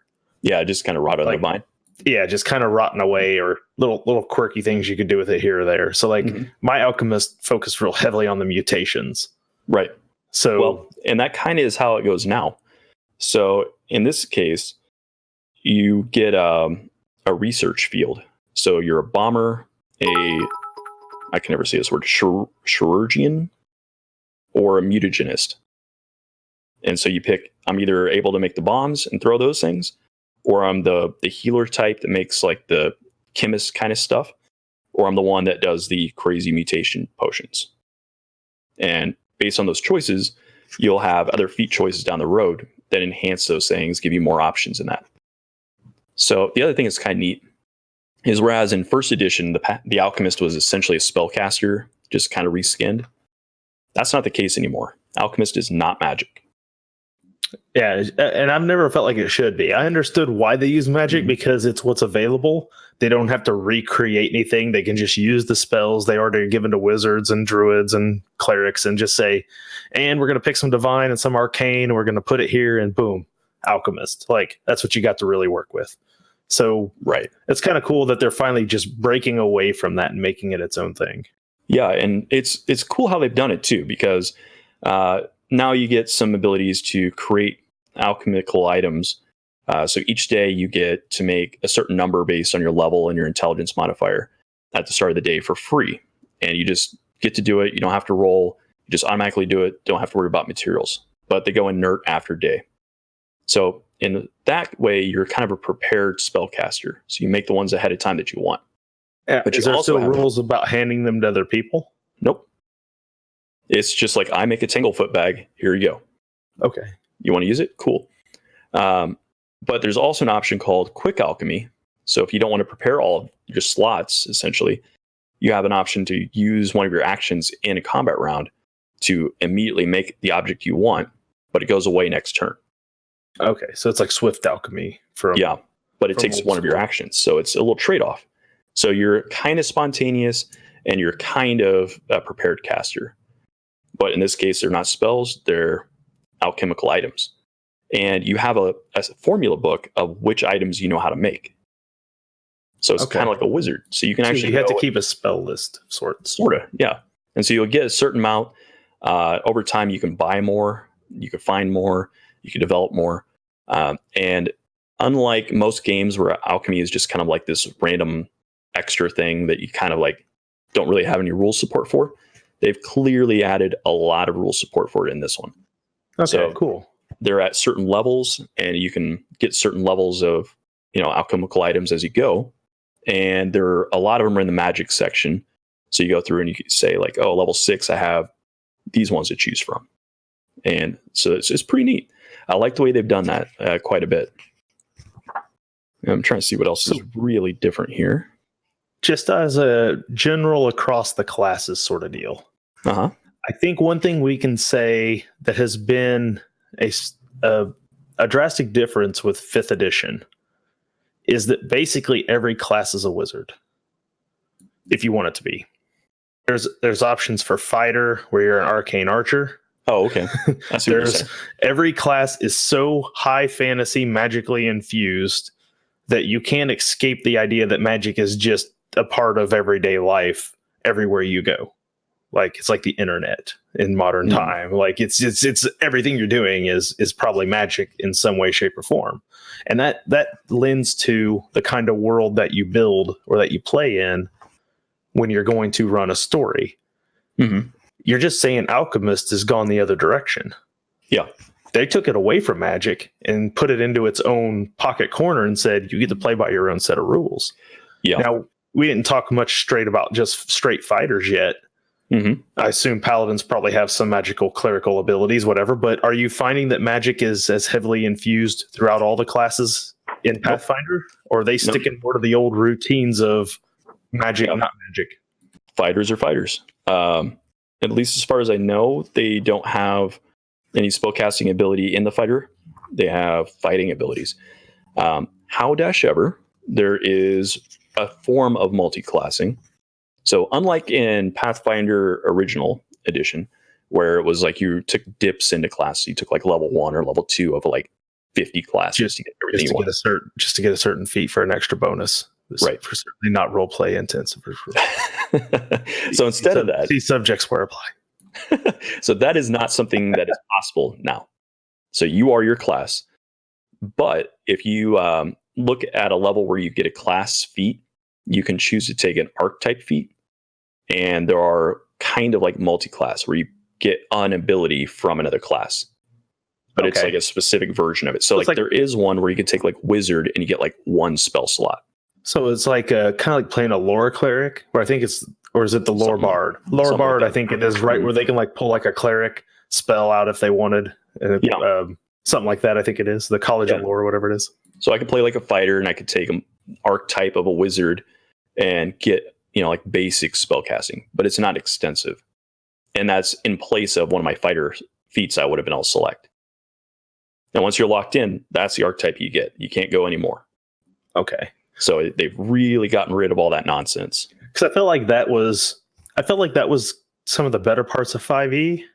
Mm-hmm. Was that 5e was like, hey, by level 3, you've picked the kind of fighter you're going to be, or you've picked the kind of paladin you're going to be, or whatever, and then you're just going to reap the benefits of it as you gain level kind of forever. Now I know Pathfinder obviously is going to let you come back to the recommit to your original idea, and continue to pick more things as you go along, obviously. So like you said, it's Pathfinder has always been about quote unquote choices. Yep. But at least it steers you in that direction. It doesn't let you veer back out too far. Right. Well, I mean, here's the complaint I have about 5e is that by level 3, you've decided all you're going to get to decide. Your character is whatever they give you from here on out. Whereas with Pathfinder, every level you're getting something to choose. And so like it's certain levels you're getting a general feat. Some levels you're getting a skill feat. Some levels you're getting a fighter feat, and it kind of forces you to kind of think about those different avenues of your character a little bit. So like this level, I can only pick a skill related feat. Okay. What is that? Oh, it increases my ability to use that skill. It, maybe does, sorry, I just clicked off something there. So you got the ability to maybe do a unique thing related to that skill now that you couldn't do before. But it couldn't be like a combat feat. And likewise, when you pick your ancestry feat at certain levels, you don't get to pick a combat feat. You pick an ancestry feat. So it forces you to be more rounded and kind of define yourself. And so I like that. So since you brought up the word skills, we hadn't talked a little bit about how skills work in this game. One of the things you'll notice with 5e as compared to 3.5 and Pathfinder, when 5e comes out, the list of skills drastically got cut. Yep. I mean, there's probably, without the fact that some of them you could take in multiple specialties or whatever, there was probably 25 skills probably on any given sheet. And if you pick different versions of a Roll20 game, sometimes skills got subbed out for other skills. Like there was some things got divided up in some cases, depending on what version of different scenarios you were playing in. So has the skill list been pruned any for Pathfinder? Yeah, it's been consolidated. So now you have acrobatics, arcana, athletics, crafting, deception, diplomacy, intimidate, lore, medicine, nature, occultism, performance, religion, society, stealth, survival, and thievery. Done. Okay. So they've really shrunk things down. One of the things you may have noticed there's no perception. I was going to ask you, because let's face it, perception might as well be the king of skills. Right. Like nobody ever doesn't take perception. So it still exists. Everybody's got a certain training level in it, and certain classes improve in that. So like a ranger, I think, gets more perception over time. And so it's not a skill, it's just a thing that's about your character. Okay, so that's interesting. Yeah, because everybody takes it, right? Right, everybody takes it. So might as well just put it on everybody's character sheet somewhere. Like I think the secondary, if perception is the king of all skills, the second, the queen of skills then is insight. Right. Because those are the two that pretty much everybody's got to have is perception and insight. So and insight was also not one that was listed here, right? Right. Yeah. I noticed it was missing too. That's why I was curious. Is insight the same thing? It's rolled into society. So society is about recalling knowledge about an area, dealing with people in there, and understanding the people in that spot. So like there's multiple things and uses. One of the things I thought was real cool is that they made the medicine skill actually matter. It's actually useful. So pull it up here real fast. So still athletics. Give me a moment. There we go. I mean, historically, heal or medicine was what you rolled when your cleric was out of spells. Right? It was the fallback when magic didn't work anymore. That's what you had left to work with to save a character. Yeah, so in this case, you can use it like you did before, where you stabilize somebody that's dying or stop their bleeding, which there's a bleeding effect that can happen.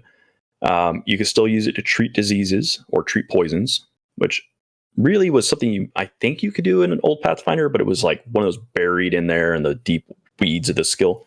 Now it's right out front where you can give people bonuses to overcome those effects. You just took them to a paladin who used a mercy on them and you called it a day. Right. But now they have treat wounds. So if you spend 10 minutes and you have a healer tool and you're trained in the medicine skill, you can work with somebody and they get to roll for hit points if you make your medicine check. So I think you give them back 2d8 hit points and you remove any wounded conditions that are on them. So is this like replacing a long, short rest sort of system? I assume there's no long, short rest in Pathfinder. They have. I don't know. I don't remember. Because that would make a lot of that. Would be that might move heal up to the top of the crown there for needed skills. If I If you don't have recall seeing a rest thing. I'm sure there is some natural healing, but they've moved it to where now any class it can take medicine, which, if you choose to take your skill that way, you can do it. You could be the healer. Because interestingly enough, that is a neat way of doing that. And I like those kind of systems. That's almost dipping low fantasy on us there almost a little bit. Mm-hmm. But you do heal up from resting a little bit. So if you take your normal 8-hour rest, you get your con modifier times your level back. Oh, so it's just a flat rate of heal. Yeah. Okay, and that makes a lot more sense too, in a way. But what was interesting with 5th edition was you're already modded, Air Laser. Just know your role. You got the sword. You see it? It's right there. But what I was going to say about 5th edition is that I think the short long rest was the one thing in D&D 5th edition when I looked at it as a system that led me to believe that Dungeons and Dragons edition was still built for dungeon crawls. Mm-hmm. It was the only thing that was built in there where I'm like, this still feels almost like an afterthought from 4th edition. It was like the one little piece of something that maybe came from 4th edition that survived on its way into 5th edition. So and I think that is what that's designed for. So when you have a game like Pathfinder that is more clearly built for a good dungeon dive than 5th edition is, in my opinion. Can be. At least seemingly. I haven't played 2nd yet, but assuming it's going to still be built for that crowd to a degree. Do you think the medicine check then is going to replace that? Well, I hope so. What I like about it is if you're playing at a table, a lot of times people are like, oh, I have to play the cleric. I got to be the healer. I don't want to play. I want to be a rogue, and now you don't have to have a cleric. You don't have to have a paladin. You can have anyone who decides to take the skill, and you could patch them up. Whether it makes it more or less dungeon crawly, I don't know that it really will. Well, I'm just saying if a short rest of an hour can regain a little hit points so you can keep moving, mm-hmm. You're not taking a full 8-hour rest between rooms in a dungeon. Right, yeah. You know what I'm saying? That's where it really feels like it's a mechanic to help benefit dungeon crawls. Mm-hmm. Yeah, I could see that. Which makes sense when you look at the amount of dungeon content 5e has put out since its release. You understand why that mechanic is so important. For sure. Yeah, I think this will... it could help in that way. Let's see. I'm trying to see if you can do multiple people in the same time. Like, you get a cooldown on how often you could be treated. Like, you can only be treated once per hour. So, it looks like it only takes 10 minutes to do so. I guess you can heal multiple people in your party, including yourself, it looks like. But, it's time consistent. Is this something you could do with an AP in your action points during combat? Is there like a quick heal, like emergency medicine? Or is it... It's 10 minutes. There's no quick one, so it's 10 minutes. So it's not... It can't fully replace cleric. You can stabilize somebody in combat, or you can stop their bleeding. So that takes 2 actions, it looks like. Okay. So you can prevent death, but you're not bringing anybody back in the middle of combat the way that a heal spell probably will. Right. So another interesting thing is as you level up the skill, once you hit certain classes, like if you're expert or master or legendary, you can choose to increase the difficulty of your healing check and heal more hit points. Okay, so something you just said there that's interesting. We hadn't mentioned this yet. In old Pathfinder 3.5, the amount of skills you got was based on your class, right? And then some arbitrary number from an attribute. Mm-hmm. And then times 1,000,000,000,000 or whatever the hell it was, and distributed in some random. This is in class, out of class. Right. This one you got from your mom. Whatever. Is it still that way? Are you still gaining skills in that same? Not exactly point fashion. So here's how it works. So you have the full skill list, right? And you will have a proficiency level in that thing. So you'll be untrained, you'll be trained, you'll be, expert, master, or legendary. And like, say, for instance, you pick a ranger as your class. You'll automatically get trained in nature and survival. And then you get to pick 4 plus your intelligence modifier, other skills, to be trained in. So that's like one level. And then as you level up, when you get those skill feats, I think a lot of them are like upgrade 1 to expert, or if you are expert, you can do this other thing now if you take this feat. And I think the race gives you a couple, your background gets you some, so you can actually kind of stack up a little bit to be certain levels. Okay. And those are level gated. So level by level, though, if you're trained in something, your level goes into the total bonus. So it's always going up by 1 every time you level, if you have training in it. Okay. So instead of fiddling with points, you're just like, I'm this trained in it. Here's what my value is. And that level going in is kind of like how proficiency bonus goes into your 5e skills. Right. So it goes up as your level goes up. But instead of gaining a +1 every 4 or 5 skills, you're gaining it every time you level. Right. And that same system is used everywhere. So that's your hit is the same thing. So like whatever training level you have, it's your level plus your attribute plus your training. Your armor class is the same way. If you have training in that type of armor, you get certain rates of expertise in it, and it levels up with your level. Now, do you consider the skill systems themselves to be more robust? Obviously, heal sounds like it got a bit of an upgrade, but overall, like, I think one of the things me and you both agree on, and I know it's rare, and one of the things we both really liked about 4th edition was the way skill challenges were done in 4th edition. And for those of you out there who didn't play 4th edition, if you played 5th edition and you've done death saves, you've done a skill challenge, because that's how death saves basically came from skill challenges in 4E. It was a race to 3 successes or 3 failures. Just to put it kind of in a nutshell. Difficulty was varied, though. It wasn't set the way death saves are. The difficulty was whatever you were doing. That was the difficulty. So has that kind of the system survived into Pathfinder 2E? Or are we looking at old school 1 roll and you're kind of done? I don't recall if I saw any like actual legit skill challenges, but these skills are more useful. So I'm trying to look at some examples here. Like athletics now governs a lot of the old combat maneuvers. So if you wanted to grapple, that's an athletics check. You want to shove somebody, which used to be bull rush, it's now part of athletics. If you want to swim, you want to trip, it's athletics. So you don't use an attack roll? Nope. You use an athletics check. Yep. And that's a skill that has an AP cost in combat. Yep. And in the book, you'll see anytime you look at something, it'll have a number of these little diamonds next to it. And that's how many action points it takes. So like, for instance, long jump takes 2. Shove takes 1. Okay. Yeah. So it's super simplified. No more of this, what was it called? Combat maneuver defense and combat maneuver bonuses and all that kind of wacky stuff. There's no more of the contested rolling where it's like, man, I rolled really good. Oh, but DM rolled really high and he beat you. Sorry about your luck. You know, now there's a flat value that somebody has based on their skill that you have to roll above. So whoever's doing the action is always the one rolling. And the other person's basically a static defense. Right. So I like that. You're rolling versus their save. Essentially, the way it's treated like a saving throw in a way. Yeah, very much so. It just simplifies everything. And there's other things, you know, like your deception includes feinting. So like in combat, you can feint with that.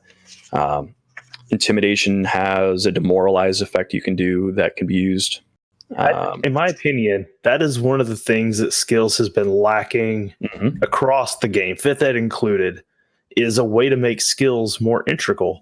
Because when you have classes like Rogue, where like getting skills is like a big part of what they do, if you don't have them tied to things that are more mechanically beneficial, you're just kind of like, I could do these things. Like you're like, what is it, Simon from Saturday Night Live? Look what I could do. Like that's all you're really like. It never mattered. Like it just never mattered. So yeah, now like nature skill allows you to command an animal. So like your handle animals rolled into that. Like your society knowledge, that's what you use to do forgeries.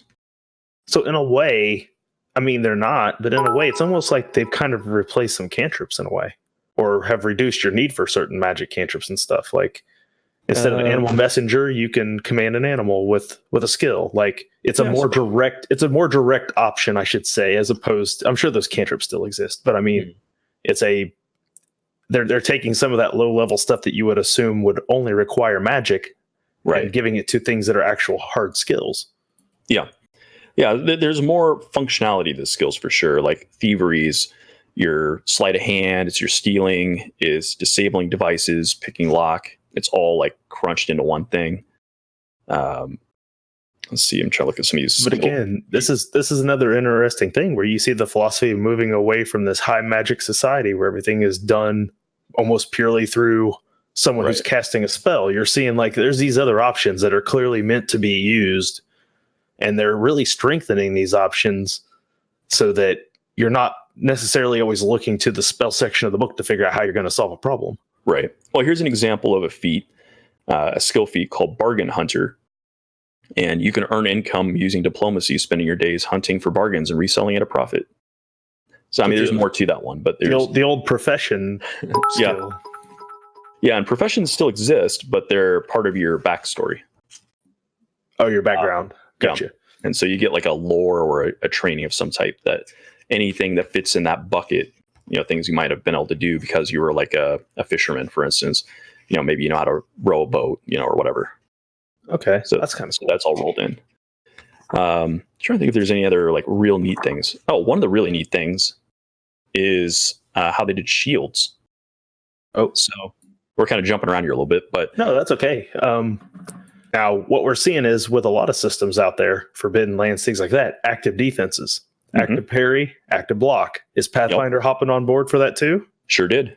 So shields, in most games, it's just like, I got a shield on. It's my +2, my AC. That's it. In this one, you spend an action to raise your shield. Now you get your +2. So now you're in combat, you have choices. Do I want to swing 3 times? Do I want to move, swing, and then block? What do I want to do? And so that's what everyone can do. If you have a tower shield, you can get a little bit bigger bonus and you get cover.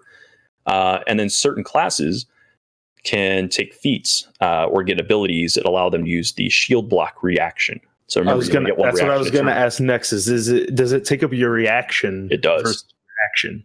Yeah. So if you have this ability, specifically shield block, you can use your reaction, and your shield has a hardness rating, and that acts as damage reduction for that attack. And the damage applies to anything that goes past that damages the shield and damages you. So you can break your shield from getting massively attacked, but which will lead you into things like Sunder rules that we're probably not going to get that into the weeds. But I don't need to, but it's in there. Yeah. But I'm just saying, but you can see like where something like Sunder then's going to come up if you want to get that shield off of them. Oh yeah, it's pretty cool. Like I think that would be really fun as a fighter to be like, oh man, I got to make decisions. Do I want to block with this person? Do I want to like take the hit and swing? And that is one of the things like I really do enjoy about the way that like Zweihander and some of these other systems work, where you have your pool of your action points, and the question is, how do you want to spend them? Do you want to go all out? Are you going to hold anything back to defend with? And hope you don't need to, and those are the kinds of critical decisions, in my opinion, in combats that help make combats more narrative. Yep. They help make things flow from story to combat and combat back to story. And in a way help tie your character's personality to what he's doing in these sometimes hour-long combats. Yeah, and that's another thing that comes up. You were talking about how to increase the narrative elements and have they focus on it. Well, they sort of have, because they have hero points now built into the game as a core mechanic. It was an optional one in 1E, if I remember right. It was an optional mechanic for hero points. Exactly. So now, at the beginning of game session, you start with 1 point, and you can have as much as 3, and you get them by performing heroic deeds. So doing things that make you a hero. Or I'm sure there's other ways you could probably DM decide that it goes in. But what we can do is you spend it, you get a reroll on your check, and you have to take the second roll. Or you spend all of your points that you have at the moment, minimum of 1, to avoid death and stabilize. Which is kind of interesting. And actually, their death mechanics are really fascinating. which comes up from our time in 5th ed with you pogo sticking dead alive, dead alive. The Bauer and Harrow scar chart is impressive, but it's also just a sign of exactly maybe what's wrong with 5e at the same time. It's a little wacky, right? Like I said, the different systems help you tell a different story. Mm-hmm. You know? So in this one, they've decided that's silly, right? So one thing they did that's similar to 5e is there's no negative hit points. So if you get knocked down, you're just a 0. But then there's kind of a sequence of things that happens. Your initiative goes immediately before whoever just took you out. And then when you get around to your turn, you make a save. You roll a flat roll, and it's against, I think it's a DC 10 plus the number of times you have the dying condition. And if you succeed, you reduce your amount of dying. So if it hits 0, you stabilize. If you fail, it goes up. And if you get to 4, you're dead. So it's not like a race to. It is a race, I guess, but it's not a number of saves. It's by an actual number amount. Yeah, and it gets harder. So like every time you have dying, like so I'm now at dying 1, I'm at dying 2. When I'm at dying 2, now the save is at DC 10 plus 2. And when it gets to 3, I'm at DC 13. And it just keeps ramping until 4. Now, does the difficulty of how far into dying you are, does that change the difficulty for heal to stabilize you? Yes, actually, I think it is applied to that.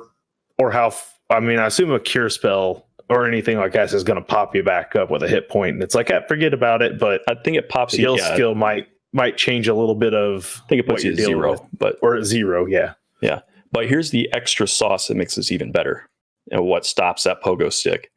So let's say you stabilize. Okay, cool. You're back up. Someone healed you, whatever. You're back up to positive hit points.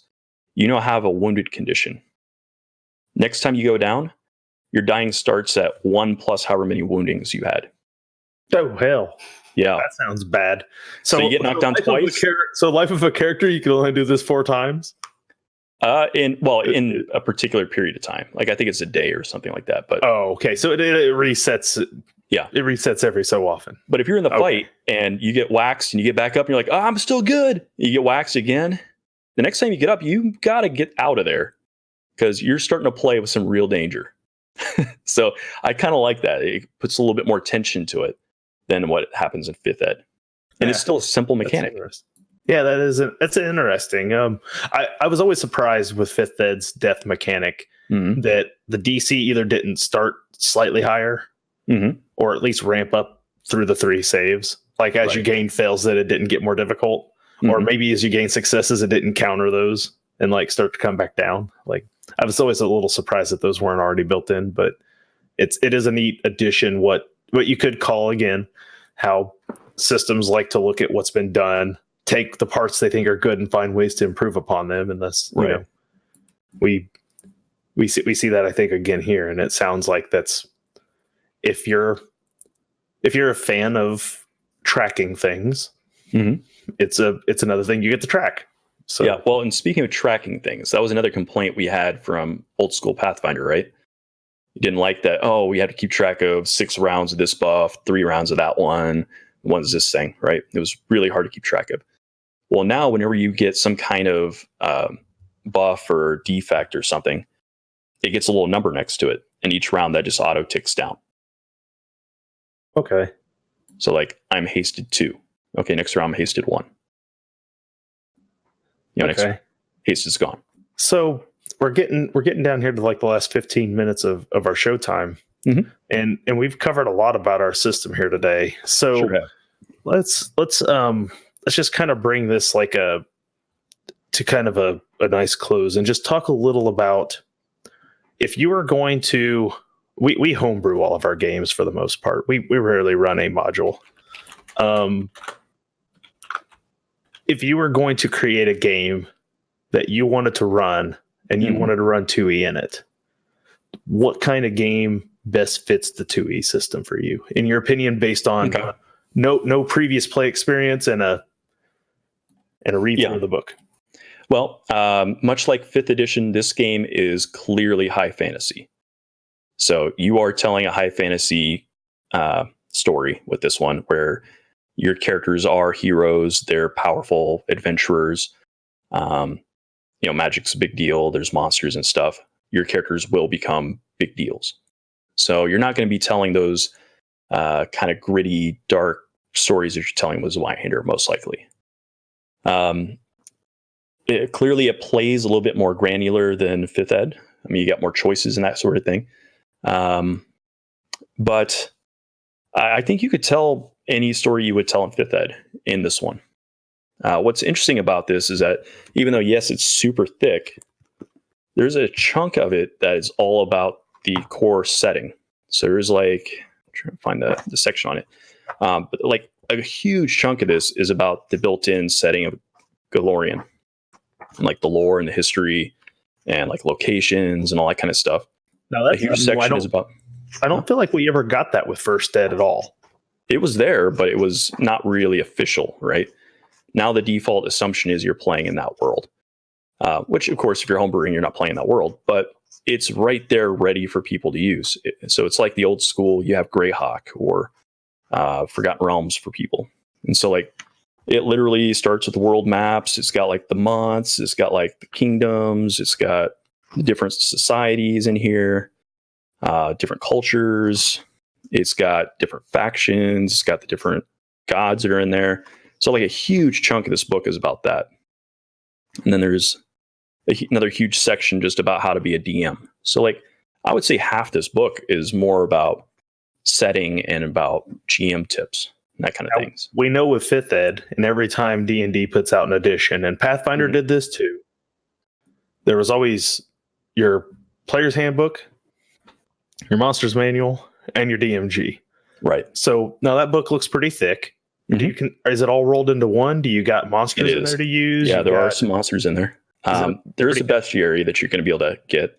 I mean, we know the other books are going to come down the road. Player's handbooks. We know all that stuff's going to come. Like, but starting out with just that one book, you go find that in your bookstore somewhere. You pick it up. You're going to be able to sit down and play. You got everything covered. Does it have an adventure? There is an adventure. It is. I don't think it's in the book itself, but It's a separate book. Hell Knight's Hill, I think is what it's called. So there is one that's official, like as the one that starts off, if you want to go with that. So you have those options available to you. All right. So yeah, it's pretty sweet. Now, do you think they're going to go down the path 5e did and start pumping out adventure modules? Because that has been so popular with 5e, like more popular than I would have imagined the official modules have been. Well, Pathfinder is the original big pusher of those things with adventure paths. So if you look back in Pathfinder first edition, that was their shtick. They made a ton of those, and that's definitely going to be the case here. So we can expect to probably see lots of modules. I think the problem with Pathfinder is I don't feel like they ever had, because they didn't have that solidified canon worlds to deal with the way D&D had through 2nd Ed. You know, there was Ravenloft, Forgotten Realms, like those names that had those places and everything in it that were very iconic. They were very easily able to put out Curse of Strahd, Storm King's Thunder. They could pump those things out with that name appeal and boom, grab those players immediately. Do you feel like there are things in Pathfinder that when we see them, we're going to recognize them immediately? Like, is there? Yeah. Because they're just now seems like building that world, the actual world part of it. No, the world's been there. If you've done all the adventure paths and started getting into the old books, we didn't delve into it because it wasn't something important to us. But there was a crazy amount of world building on that. There's all societies and stuff. But this time around, they've put it in the core book. So it's just, they've made it official this time as opposed to an option. And that's good. I don't think there's anything wrong with that at all. If nothing else, it'll help differentiate that your game is not intended for 5e dungeons or, for any of that sort of stuff. I'm guessing pound for pound, a Pathfinder character would probably rip through a 5e dungeon with his eyes closed. Probably, but the way they just on a pound for pound basis, it sounds like they would. So and we don't hate 5e. We just, like I said, speak for yourself. No, it's okay. It's a plate that I can play a game on. I'd rather have a steak though on that plate. One other thing I didn't mention earlier that I meant to pop into this conversation about the game that I thought was really neat So you've added rituals. And whereas in 5th edition, it's just like spellcasters can do spells if they would take time. Rituals are open to anyone. So if you have the appropriate skill associated with that ritual and the cultural upbringing and whatnot to have it, you can perform that ritual if you learn it. That's how rituals are in Zweihander too. Super cool. Anybody can do them. The only difference with the rituals in Zweihander is it takes 3 people to do it. So you have to find 2 other people to like participate in it with you. Right. Well, and also they have rules for that too, to have assistance in it and help you out. It's pretty cool. It's a prerequisite for them in Zweihander. You have to have 3 people. You can't do a ritual on your own. You have to have 3 people. Yeah, I dig it though. Like those were some neat little things they added, and there's so many other interesting rules that they've added in here, like how they've handled bulk and, instead of having encumbrance rules, it's way streamlined, makes way more sense.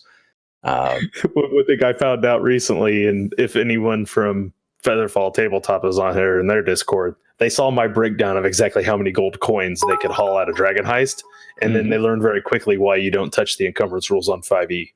You just give them a number and just move on before anyone starts trying to figure that out. Like, now it's done in the amount of gold. Now it's done in bulk points, so you get 5 plus your strength mod bulk points, and things either cost a certain amount or 10 of these small items equal 1. And coins are 1,000 coins, no matter what type, 1 bulk. Arbitrary, systems for encumbrance make way more sense. Like, there's a few things that I like the abstract on. Encumbrance is one of them. Like, it just makes way more sense. So, like your laser style in the chat, I'm always right. Damn right. She's always wrong. So it says so in the intro, and we haven't changed it yet. So we'll change that soon. But we could go on for quite a while talking about some more details in there. And you're right, we are approaching that 2-hour window here. I think that what's in order is that at some point our group is going to sit down and play Pathfinder 2e. Yeah, I'm going to put together a game. I think either a game you homebrew, because that's kind of what we do, or that starter adventure that you picked up. At some point, we're going to sit down and we're going to probably go through at least a good few levels of game play in it. I hope so. And I think this is going to be a really good system. And then at some point, maybe we'll come back and revisit this after we've had a little opportunity. Maybe somewhere in season 2 of Wisdom Check, we'll come back and do a little review of Pathfinder 2e once we've actually gotten a chance to play some more of it. So, yeah. Well, at this point, I think it's time to start the outros, right? I believe you're probably correct. First and foremost, while everybody's here, a big thanks to Jeff for taking time to plow through Pathfinder 2e, making all the way through that big hefty book and coming here with a lot of that knowledge. The rest of us really haven't had a chance to grab the book, sit down, and really read through it yet. So I've watched a few videos to kind of prep myself for things that I thought might come up, or to kind of have a little base knowledge. I did watch some videos on some Pathfinder 2e, and a lot of people are reflecting that I think the same thing that you are, that it's a Pathfinder has always been a very different beast than what Dungeons and Dragons has been, even though it kind of gets its roots from 3.5. As it's gone along, they've become 2 very different style of games. The Mathfinder is not a lie. Pathfinder 1e is Mathfinder. You're going to get your calculators out. You're going to need them. And it's cool to hear that at least starting out, maybe Pathfinder 2e is reeling that back a little bit. Oh yeah, making itself more accessible to this huge influx of new players we got with 5e. There's still some things in there that I think it still sounds. I think Pathfinder 2 still sounds like it's built more for your crunchy. It's definitely a little more crunchy. For sure. It's definitely a little more people who want to pop the hood and tweak the engine on their car and not just take it in for its every 3,000 mile oil change and tire rotation, So it's definitely, if that's the kind of player you are, if that's the kind of thing that you're into, I think maybe those are things that Pathfinder can do for you. And if you're really enjoying the dungeon modules in 5e and you're really finding, like, if you were a big fan of Tomb of Annihilation, Pathfinder might be for you. Like, if you go back and you think that, like, that was your favorite experience in 5e, pick up Pathfinder. It's probably going to be more like what you're looking for. If you're a bigger fan of Dragon Heist, Waterdeep Dragon Heist, maybe Pathfinder's not what you're looking for. So I still don't see any reason why it couldn't be, but it couldn't be. But there's a large chunk of that module, and there's not scheduled fights anywhere. Yeah. So I mean, and I still stand by. You can role play in any system. At any point, you don't need to make a check to role play. You just talk. No, you don't need a check to make a backstory. You just sit down and come up with one. Sure. And that's going to be the same in any game you ever play. Well, and to a degree. Yeah. I prefer the Zweihander type model where you get to make a few rolls and then we narrate a scene out based on them. So I like where my systems and my role play get to combine a bit. But that's just me. So next week on the wisdom check, who do we have next week, Jeff? Next week. Wow, I didn't have my my list up ready for you, so let me go grab it. I've got it. But we have Joshua Mendenhall. Tell us a little bit about Joshua Mendenhall for next week. Absolutely. So I met Joshua at Gamehole Con at Satine Phoenix's party, and he is writing material for 5th edition and is officially published and is coming out. And it is all about Filipino folklore elements coming into the game. And it's pretty fascinating. So we're going to talk a lot about that in particular, but also just kind of getting other cultures into games that haven't been represented in the past, and why that's important. Getting them represented properly and not in some sort of like super stereotypical manner. Yeah, it's pretty neat. Like great artwork. Just having the conversation with him at the party, it was pretty fun, and I think he's going to bring a lot to us. Well, and then we've got a whole host of people coming from that con as well. So December 2nd, when we come back, Anna B. Myers coming on, and she is one of the official cartographers for most of the game world. She goes into incredible detail, writes programs, and uses software to come up with like actual like terrain maps based on weathering and all kinds of stuff. And so a lot of the maps you've seen in official content are probably hers. Oh, wow. That's really cool. Yeah, it's going to be sweet. And then after that, on December 9th, we have Hope Lavelle. She's been playing in a lot of games, again, with Satine Phoenix and some of those folks. And she is a actor, motion cap person. And we're going to be, I think we're still working out on the exact subject, but there's a lot of interesting terrain we can cover in there.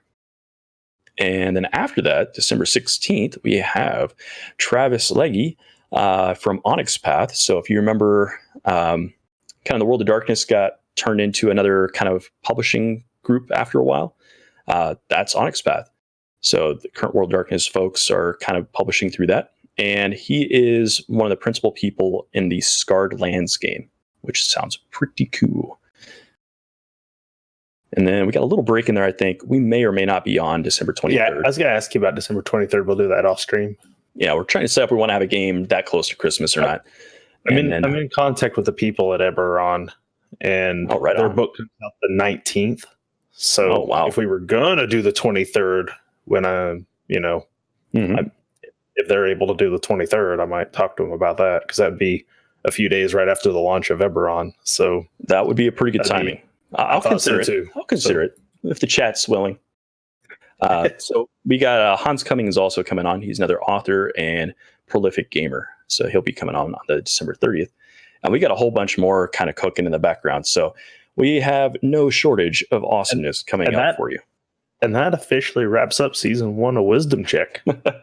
We make it through December all in one piece. We have survived one season of Wisdom Check. So it's unbelievable. Miles is asking what happens at the end of December. Well, we go into this month called January. Maybe you've heard of it. But in January, we are going to be rolling out, without any break, Wisdom Check Season 2.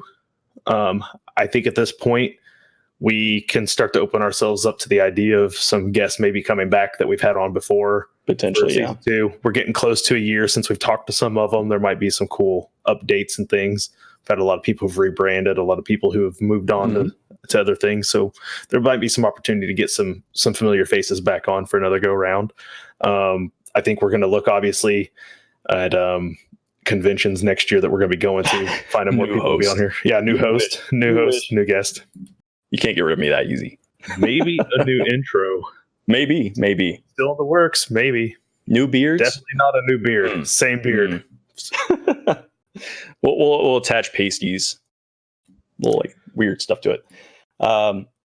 So other things, if you have not been checking out our YouTube channel, and for instance, you may have missed an episode here, or you had to go make dinner at some point in the middle and came back and you missed a section, you can go to our YouTube channel at TableTop, the number 2 keyboard, all spelled out. And on there, you will find all of our past episodes. And as I've been promising, I am getting those Terror of Treefell episodes made up. So I am finally getting through episode 1. It'll be up soon. And I know I keep saying that, but it is actually happening. I disbelieve. I didn't think he was actually doing it. Yeah. And so that'll be up soon. So there's 3 episodes I'm working on getting up there for you. And Dustin's just going to keep making my job hard by running those every other weekend, or every other Thursday, rather. Hey, we wanted more regular content for the stream. I provide. So when is the next one for you guys? A Thursday. It's literally in like 2 days, Jeff. You got like 2 days to get that one up before you get another one that's, Thursday's coming. So, Thursday, 9 p.m. I already mentioned it at the break where you were getting a die earlier, but this Thursday, 9 p.m. here on TT2KB, you'll find me running Terror and Treefell. That will be Chapter 4, Sins of the Father, will be taking place then. Come join our band of would-be heroes as they deal with something truly horrifying that they discovered last game. So, dun, dun, dun. Now the ramifications begin. And we'll be around with hopefully other content as well. We're cooking up some other ideas for shows, and we'll be bringing that on. And we'll be playing some video games next week as well. Are you playing Vermintide Wednesday? That was a question. Probably going to be Vermintide Wednesday, most likely. So stop in Wednesday for Vermintide, where you can hang out in the chat, use commands, and decide what enemies Jeff, Clinton, some of the other guys have to fight while they're getting there. Yeah, and ruin our game experience one vote at a time. One vote at a time. And then Thursday's Terror and Treefell. Friday, you'll find me at Grim and Perilous Gaming, where I'll be playing in his White-Hander game as a battle nun, Miguel. Nice. That takes us to the weekend. And you know what this weekend I think is? I don't know. What is it? Let me check my date. I think Saturday we have Everstorm. Holy crap. So that's Is it November 23rd? It will be November 23rd. Wow, we sure do have Everstorm on Saturday. So it's going to be a full week of gaming here at the end of the week. How do we do it, folks? I don't know. But I hope to see you there for all of it. Has anyone told Levi he's running game Saturday? We should make sure Levi knows. He's not here. Well, I'm sure Levi's well aware of it, but I was just looking today and I noticed that we have game Saturday as well. So this week, all kinds of good stuff going on here. Wednesday all the way to Saturday, you'll be able to find stuff going on here on the channel this week. So tune in. Shout out to our stream team, Air Laser, Fishy, Turk, the Liching Hour. They're all hanging out in our chat tonight. Helping keep that chat moving, and Air Laser for being our mod. We do love you, Air Laser. Talking a lot. You are going to vote for Jeff's beard over mine. Don't think I didn't see it. Yeah, so thanks to everyone who came out, and we'll catch you next time. Later. Later.